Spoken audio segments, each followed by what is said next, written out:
샬롬으로 인사하십니다. 샬롬.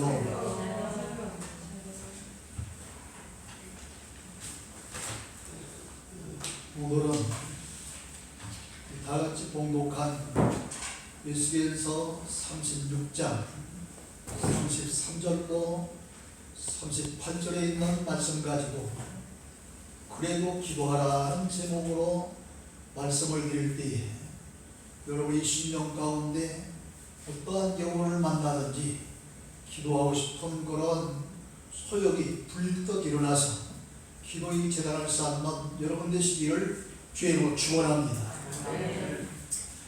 주전, 다시 말하면 주님이 이 땅 위에 오시기 전 580년 저 이스라엘의 남쪽에 있는 남왕국 유다는 다시 당시에 최강국이었던 바벨론이라고 하는 그런 나라에 침략을 받아서 멸망하게 되었습니다. 그로 말미암아 수도였던 예루살렘은 완전히 폐허가 되고 또 수많은 사람들이 바벨론 나라로 포로로 잡혀가게 되었습니다.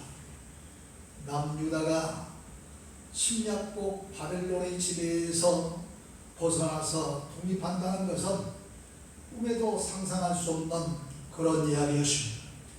그러나 당시 선지자들은 에스겔서 36장에서 하나님의 진노로 말미암아 나라가 멸망한 사실, 그래도 하나님께서 택한 백성이기 때문에 이스라엘 백성들, 특히 그 남유다 백성들 불쌍히 여기시고 구원해 주실 것이라고 하는 사실을 예언을 했습니다. 그 내용을 보면 첫째로 33절에 내가 너희를 모든 죄악에서 정결케 하리라 그랬습니다. 그러니까 어떤 죄를 졌을지라도 깨끗하게 씻어주리라고 하는 말씀입니다.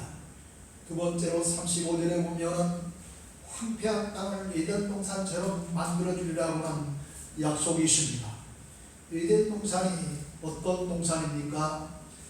하나님께서 천지 만물을 창조하시고 아담과 하와가 잘 살 수 있도록 복되게 그리고 행복하게 살 수 있도록 동산을 만들어 주신 그런 동산이 에덴 동산 아닙니까?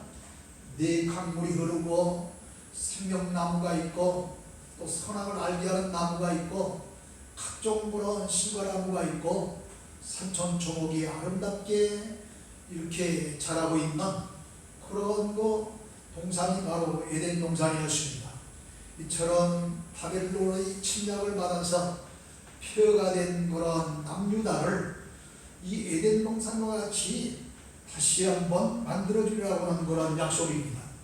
그러나 본문은 아무리 하나님께서 이처럼 이제 선지자를 통해서 말씀하신 그대로 모든 지역에서 정결케 해주시겠다고 약속해 주시고 황폐한 땅을 에덴 동산처럼 회복해 주겠다고 약속해 주지라도 이루어 주시기를 위해서 그래도 기도하라 하는 그런 말씀입니다.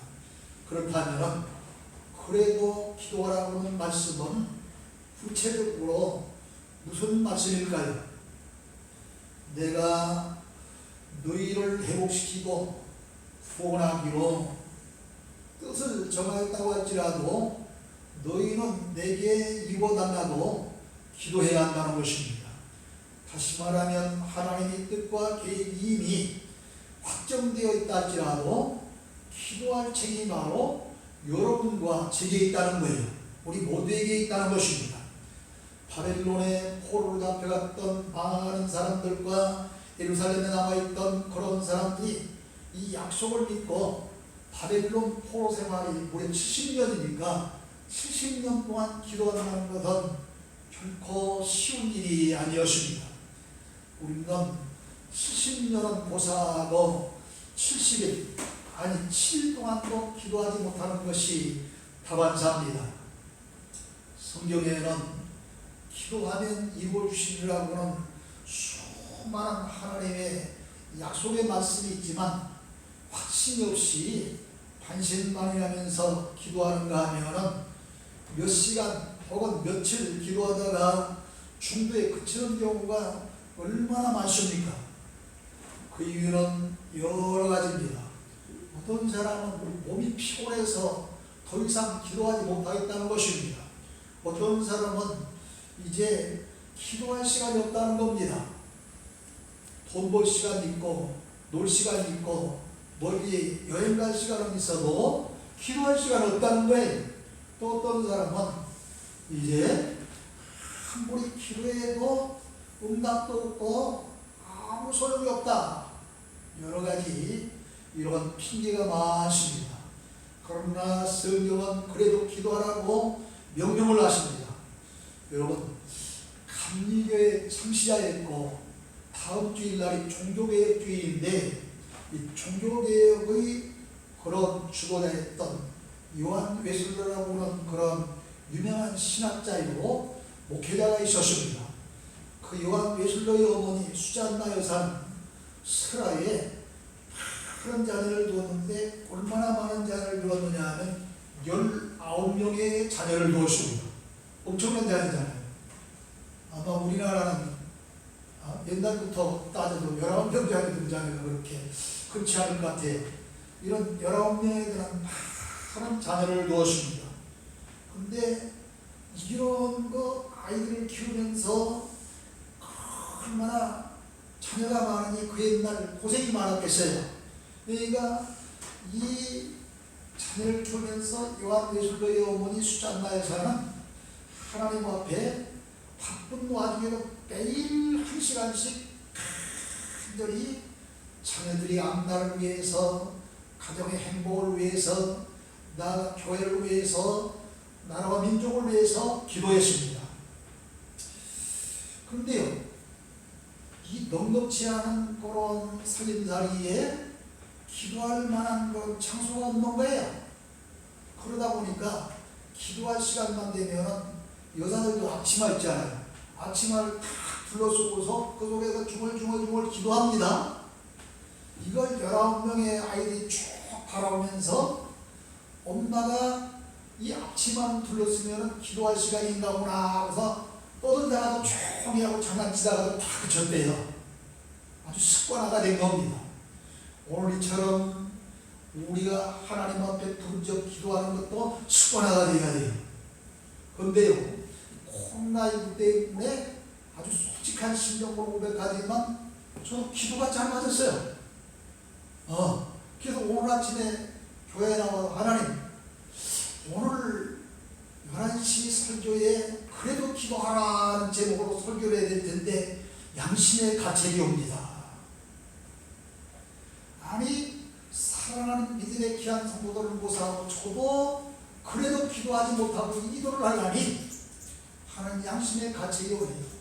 그래도 성경에 보니까 그래도 기도하라고 하니 외칠 수밖에 없사오니 하나님 용서하시고 저 자신부터 마음의 결단을 내리고 다시 한번 기도의 마음을 가질 수 있도록 온 성도들에게 결단의 시간이 되도록 하나님 도와주시기를 원합니다. 기도한 놈이십니다. 그리고서야 이 강단에 설 수 있게 된 거예요. 그렇지 않고는 못 써요. 저도. 본문 이 33절로 36절은 절망과 좌절 속에 빠진 이스라엘에게 주신 희망과 축복의 약속입니다. 그럼에도 불구하고 하나님은 그래도 내게 기도하라 말씀하시죠. 이처럼 우리에게도 기도하지 않으면 안 될 경우들이 얼마나 많은지 모릅니다. 지금 이 시대가 바로 그런 시대입니다. 코로나19 이거 아니 좀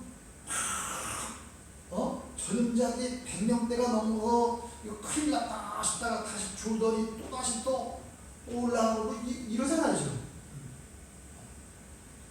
근데 정부에서는 국민들을 안심시키기 위해서 여러 가지 좋은 이야기, 희망적인 이야기를 가끔 하다가도 조금만 변화했으면 또 3단계, 2단계 자꾸 이러잖아요. 이거는 1단계가 가장 얕은 단계고 그 다음에 2단계, 지난번 시간에 2.5단계라고 그러거든요. 3단계 되면 완전히 아무 활동도 못하는 거예요. 근데 우리 한국은 그래도 조용한 편인데 미국을 위시한 서울 가쪽은 지금 다시 제2의 코로나 전성기를 맞이한 듯 확장되고 있다고 그러잖아요. 우리나라 어떻게 될지 모르는 거예요. 더구나 이제 독감과 더불어서 코로나 이것까지 같이 합쳐지는 독감 걸리는 증세가 코로나하고 비슷해서 병원에서 참 박차고 저 1339로 가든지 아니면 보건소로 가든지 다 맺혀줄 겁니다. 어떻게 될지 몰라요. 오늘 우리는 하나님 주신 재앙을 믿고 코로나19가 빨리 물러가도록 하나님 앞에 기도해야 될 줄로 믿습니다. 뿐만 아닙니다. 이로 인해서 경제 침체, 또 실직자가 날로 늘어나고, 또 사업하는 분들이 부도 나고, 아니 부도로 모자라서 완전히 실패하는 분들도 있고, 자영업자들이 완전히 문을 닫게 되고, 이거 뭐 엄청난 그런 어려움들이 지금 날마다 계속되고 있습니다. 신문 방송에는 미국과 우리들이 여전히 완전한 동맹국가다고 이야기하고 있지만 실질적으로 이번에 무슨 국정원장인가요? 미국에 가서 아예 미국한테 한 너희들만 본 거예요. 지금 한미 관계는 완전히 지금 이점 뭐 이렇게 붙었던 것이 요 정도 떨어졌어요. 지금 중국으로 가까워지고. 이게 어떻게 될 거예요? 이게 여러 가지 어려운 문제들이 지금 얼마나 산재해 있는지 모릅니다. 그 밖에도 자녀들 문제, 가정 문제, 여러 가지 질병 문제, 기도할 일들이 얼마나 많은지 모릅니다. 우리들이 기도해도 소용없다, 기도할 시간이 없다, 참 여러 가지 그런 핑계가 있지만 그래도 기도하라고 성경은 말씀해 주셨사오니 오늘 이 시간 그래도 기도할 수 있는 마음의 자세를 갖는 저와 여러분 되시기를 주의 축원합니다. 그 다음에 서령 성공하고 잘 살기라도 기도해야 됩니다. 성공하고 잘 살게 되면 이상스럽게 영적으로 기울어지는 사람들이 많습니다. 그러기에 그때가 가장 위기입니다. 성공했다고 잘 살게 되었다고 기도 생활을 중단하면 그것은 마침 아이들이 바닷가에 있는 그런 모래를 가지고 모래성을 쌓잖아요. 근데 그 모래성은 바람만 세게 불어도 무너지고 발길만 닿고 손길만 닿아도 무너져요. 이 모래성과 같이 되고 말 것이기 때문입니다. 그렇기 때문에 성공하고 잘 살고 행복한 사람은 그것을 보존하고 보람되게 하나님의 뜻대로 살기 위해서 기도해야 하는 것입니다. 하나님이 무엇 때문에 나에게 사업을 성공해야 하고 인생을 성공케 하셨는지 그 뜻을 잘 살면서 하나님을 위해 살 수 있는 믿음의 사람 되기 위해서 기도해야 된다는 거예요. 물론 성공도 나름입니다. 수단과 방법을 가리지 아니하고 하나님이 원치 아니하시는 방법으로 성공하고 잘 사는 사람들도 많습니다. 세상에 예수 안 믿는 그런 사람들, 다른 종교 가진 사람들, 우리보다 잘 사는 사람들이 얼마나 많습니까? 이런 사람들은 회개의 기도를 하고 더 이상 또 불법길로 가지 않아야 됩니다. 우리 가운데도 마찬가지. 예수 믿는다면서도 하나님의 뜻대로 살지 않고 하나님의 말씀대로 살지 않고 하나님의 뜻과 울게되는 그런 직장과 직업을 가진 사람들이 더 있잖아요. 그래도 잘 되면 이게 괜찮은가 보다 그러는데 괜찮은 게 아니에요. 어느 때문에 가서는 모래성이 무너지듯 무너진다는 거예요. 반면에 하나님의 축복으로 성공하고 잘 사는 사람들이 있습니다. 성경에 보면 그 대표적인 인물이 바로 믿음의 조상이라고 일컫는 아브라함입니다. 그런 이스라엘 민족의 조상으로 하나님의 축복을 가장 상 많이 받은 사람입니다. 근데 하나님은 아브라함 개인만 축복하시지 아니하고 그의 후손들까지 대대로 축복해 주셨습니다. 그렇기 때문에 이스라엘은 이 세계에서 가장 작은 나라 가운데 하나지만 또 약한 것 같지만 어느나도 무시하지 못하는 막강한 나라로 지금까지 잘 살고 있습니다. 그들은 계속해서 하나님께 기도하면서 살고 있기 때문에 작지만 약하지만 하나님께 지켜 보여주시기 때문에 잘 살고 있는 거예요. 이것을 바로 우리들이 공부해야 될 줄로 믿습니다. 실패와 고통과 절망에 처했다 할지라도 기도해야 되겠습니다. 우리가 인생을 살다 보면 본의 아니게 슬픔과 고통 속에서 몸부림치며 살 때가 있습니다. 그러나 그 슬픔이 표현할 수 없는 극에 달할 때는 눈물도 전혀 나오지 않고 아예 말도 할 수 없어요.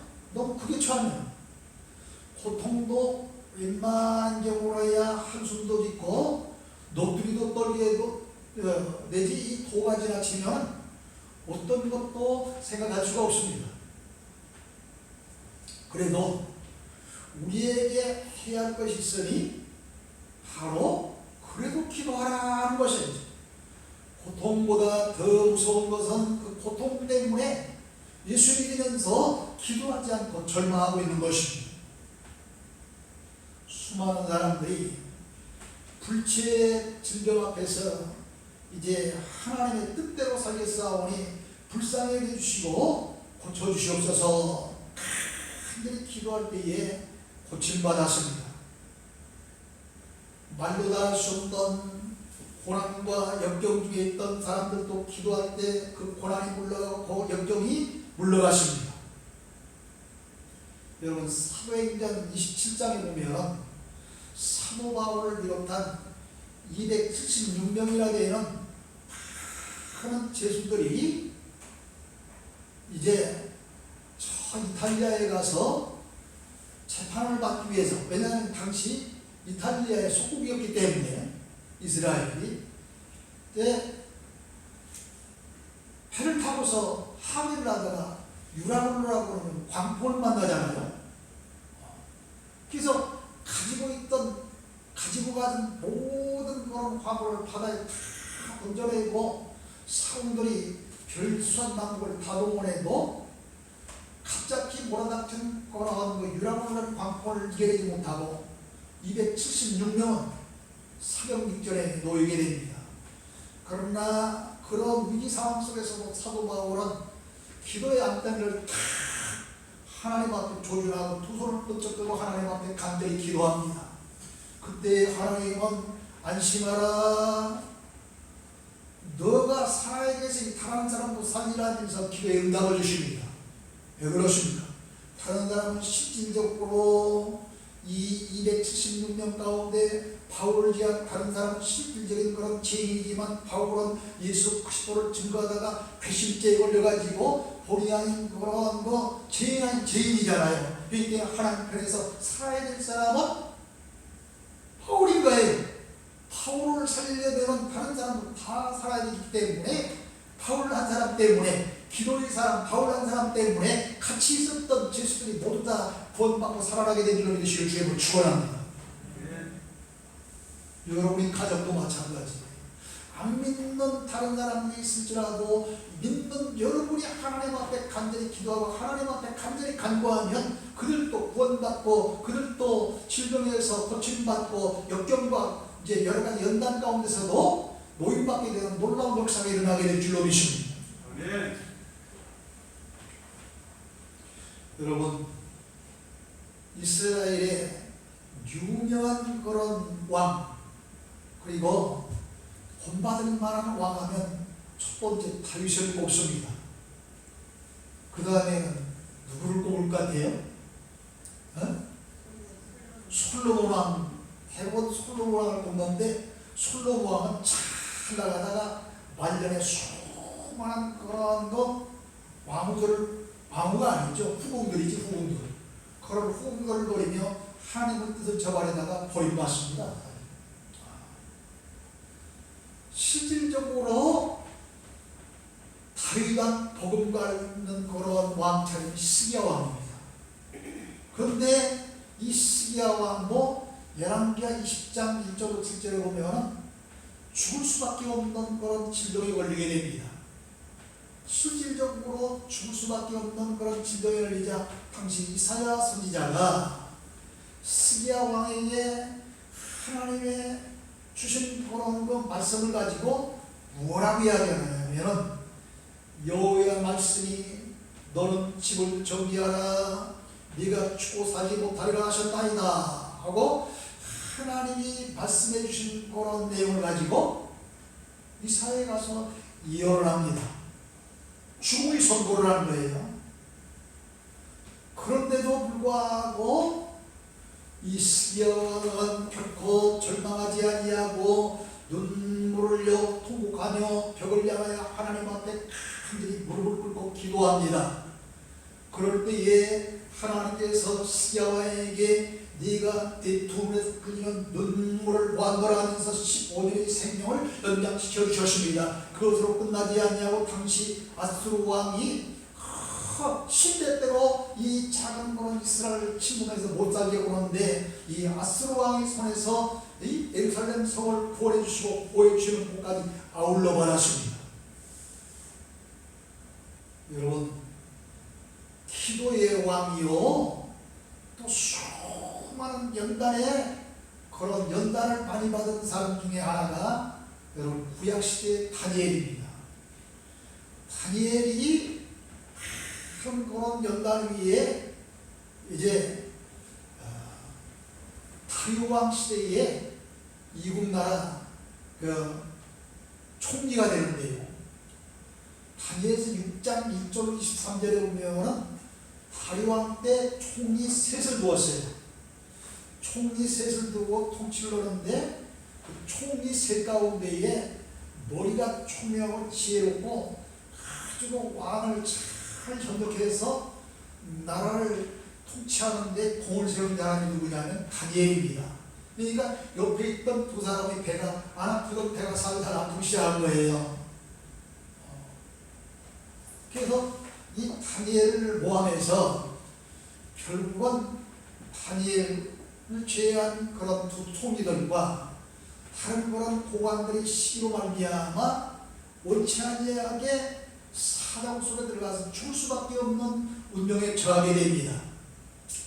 그러나 다니엘은 이 잘못한 죽을 수밖에 없는 그런 이 사장 속에 들어가는 걸 뻔히 알면서도 평소대로 저 예루살렘을 향한 창문을 한쪽 열어가지고 하루에 3번씩 간절히 기도합니다.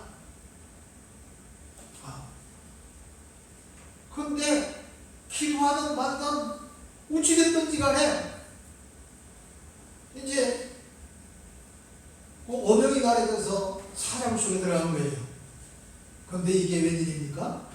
당시 다리오 왕은 사실상 이런 그 고관들 그리고 다른 그런 총리들이 등살에 오르기 위해서 어쩔 수 없이 어명을 내려서 다니엘을 사장으로 가져왔지만 다니엘 편이었어요. 그래서 궁금해서 그 이튿날 새벽 아침에 가봤더니 다니엘은 살아있고 사자들이 다 꿇고 있는 거예요. 이런 기적이 어디가 있습니까? 과연 하나님은 살아계시고 다니엘 너는 하나님의 사랑받는 총리로 나면서 하나님의 영광을 돌리면서 다니엘을 모함했던 사람들을 사자굴에 갖다 던지니까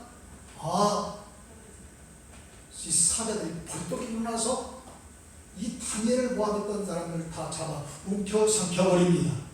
놀라운 이적이 일어납니다. 기적이 일어납니다. 이게 기도의 능력이에요. 여러분은 지금 어떤 실패와 고통과 절망 속에서 몸부림치고 있습니다. 하나님의 뜻대로 기도하면 반드시 응답해 주신데 더 좋은 것으로 줄 줄을 믿고 기도하십시오. 반드시 여러분의 아픔을 해결해 주실 줄 믿고 기도하십시오. 기도는 인간의 힘과 방법으로 얻을 수 없는 것을 얻을 수 있게 해주시고, 인간의 방법으로 해결할 수 없는 것을 해결할 수 있는 그런 놀라운 위력이 나타난 줄로 믿습니다. 그런데요, 기도를 방해하는 그런 기도하려는 그런 일들이 일어나요. 그럴지라도 기도해야 됩니다. 지금 이 시간 말씀을 듣고 여러분 가운데 그래 맞아 기도해야지 하고 마음의 결정을 내리는 순간, 그 순간부터 기도를 방해하는 그런 일들이 일어날지 모릅니다. 기도하기를 결심하는 순간 마귀는 우리 앞에 여러 가지 방해물을 깔아놓기 시작합니다. 직장에서 일거리가 늘어납니다. 아이들이 시간을 빼앗아갑니다. 유별나게 걱정거리, 신경질 낼 일들이 자꾸 생깁니다. 더구나 지금은 코로나19로 말미암아 큰 장벽이 되어서 기도를 방해하고 있습니다. 그래도 기도해요. 교회에서 다 같이 기도하지 못할지라도 서로 통성으로 기도할 수 없는 시대 안에 지금 기도하지 못할지라도 여러분의 가정에서 각자 기도해야 될 줄로 믿습니다. 마태복음 15장에 보면은 귀신 들려 고통받는 그런 딸을 키우고 있는 가난한 여인이 소개됩니다. 그 귀신 들려서 불속에도 빠지고 또 그러다가 물속에도 빠지고 어디서든지 막 넘어졌다 일어났다 벌거벗고 다니긴다고 별짓하는 그 딸을 보자 너무너무 안 된 거예요. 그래서 그는 예수님의 소문을 듣고 예수님을 찾아갔습니다. 그런데 이게 웬일입니까? 여러 가지 방해가 많았습니다. 예수님의 제자들이 시끄럽다고 방해합니다. 떠들지 말라는 거예요. 조용하라는 거예요. 아니 심지어는 예수님까지 캐치림을 합니다. 이 여인을 향해서. 그리고 무시하고 멸시했습니다. 그러나 예수님이 사랑의 예수님인데 실질적인 그런 마음속에 그런 마음까지 그렇겠어요? 그런 것이 아니라 그렇게 해도 끝까지 믿음을 가지고 나온다. 믿음을 시험하기 위해서 예수님은 그랬던 것입니다. 하지만 어쨌든 이 여인에게는 굴욕이었습니다. 그래도 끝까지 제자들이 방해도 예수님이 굴욕적인 말씀 앞에서도 끝까지 참아가면서 간절히 간구할 때에 응답을 받아서 귀신 들려 고통받던 그 딸이 깨끗이 고침을 받았습니다. 우리도 가난한 여인처럼 우리에게 처한 문제를 해결받고 잃었던 평안과 기쁨을 찾기 원한다면 기도해야 됩니다. 아무리 바쁘고 아무리 고단하고 아무리 살기가 힘들어도 아무리 시간이 없을지라도 그래도 예수님께 나오기를 힘쓰고 그래도 기도해야 합니다. 본문 36절에 보면 잘 보세요. 36절 너희 사방에 남은 이방 사람이 나 여호와가 무너진 곳을 건축하며 황폐한 자리에 심을 줄 아니라 나 여호와가 말하였으니 이루리라 하고 황폐한 그런 예루살렘 성을 회복해 줄 것을 약속하셨습니다. 그리고 그 약속하신 대로 그 일을 이루어 주신다고 말씀. 그런데 37절 다 같이 보세요. 여러분이 37절 시작. 주 여호와께서 이같이 말씀하셨느니라. 그대로 이스라엘 족속이 이같이 자기들에게 이루어주기를 내게 구하여야 할지라. 아멘. 그래도 이스라엘 족속이 이같이 자기들에게 이루어주기를 내게 구하여야 할지니라. 이미 36절에서 하나님께서 구원해 주시겠다고 황폐한 땅을 다 원상 회복해 주시겠다고 말씀하셨지만 그래도 믿고 기도하라는 거 아니에요. 그래도 이루어지기를 내게 구해야 할지라는 거 아니에요. 이사야서 43장 19절에 보면 보라 내가 새 일을 행하리라 하셨습니다. 예레미야 31장 22절에 보면 여호와가 새 일을 세상에 창조하시었나이다. 그랬습니다. 하나님은 이 말씀대로 사람을 새롭게 창조하십니다.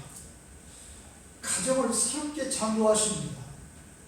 사회를 새롭게 아주 변모된 그런 사회로 재창조하십니다. 역사를 새롭게 창조하시는 그런 분이십니다. 근데요, 여러분, 아무리 값비싼 그런 비단님을 할지라도 죽어있는 고기는 값어치가 없어요. 죽어있는 고기는 값어치가 없어요. 이처럼 기도하지 않는 영혼이 하나님 편에서 전혀 값어치 없는 그런 영혼인 것입니다. 지 아무리 값비싼 현대백화점, 신세계백화점 가서 수백만 원짜리 그런 고급옷을 사서 걸쳐 입고 다닌다 할지라도 저 수십억짜리 고급 저택에 살며 최고급 승용차를 타고 다닌다 할지라도 기도하지 아니하고 하나님 말씀대로 살지 않는 그 영혼은 죽은 영혼이기 때문에 숨쉬지 않는 물고기와 같이 그 영혼은 죽었기 때문에 이미 생명이 아니라는 것입니다. 사랑하는 성도 여러분, 잘 살던 못 살던 성공했던 실패했던 평안하던 불안하던 아무리 코로나19가 창궐할지라도 그래도 여기서 기도를 시작해야 합니다. 핑계가 많으면 안 됩니다. 기도의 비결이 있다는 것은 바로 여기서 시작하는 것입니다. 환경과 여건과 조건이 어떨지라도 기도를 시작하고 계속해야 하는 것입니다. 그래야 하나님의 약속된 축복을 받고 우리의 삶이 형통하게 될 줄로 믿으시기를 주의 축원합니다. 하나님 아버지, 은혜를 감사합니다. 이스라엘 백성들은 원치 아니하게 당시 최강국이었던 바벨론의 침략을 받아 70년 동안 포로 생활을 하게 되고 참으로 말할 수 없는 국토의 황폐와 또 말로 다 할 수 없는 그런 어려움을 당했습니다. 그러나 하나님께서 그들을 불쌍히 여기고 다시 한번 회복해 주시고 구원해 주시라고 약속해 주셨지만 그럴지라도 그래도 기도하라고 말씀해 주셨습니다. 오늘처럼 우리들이 하나님의 축복의 약속을 받고 하나님의 기도의 응답의 약속을 받을지라도 그래도 기도해야 되는 것이, 쉬지 않고 기도해야 되는 것이 믿음의 사람들이 해야 될 일인 줄로 믿습니다. 이 사실을 우리들이 굳게 믿고 기도하지 못했던 것 하나님과 회개하면서 오늘 이 시간부터 다시 한번 기도의 손을 들고 물을 수 있는 저희들로 허락하여 주시옵소서. 믿사 예수님의 이름 받들어 감사하며 기도하옵나이다. 아멘.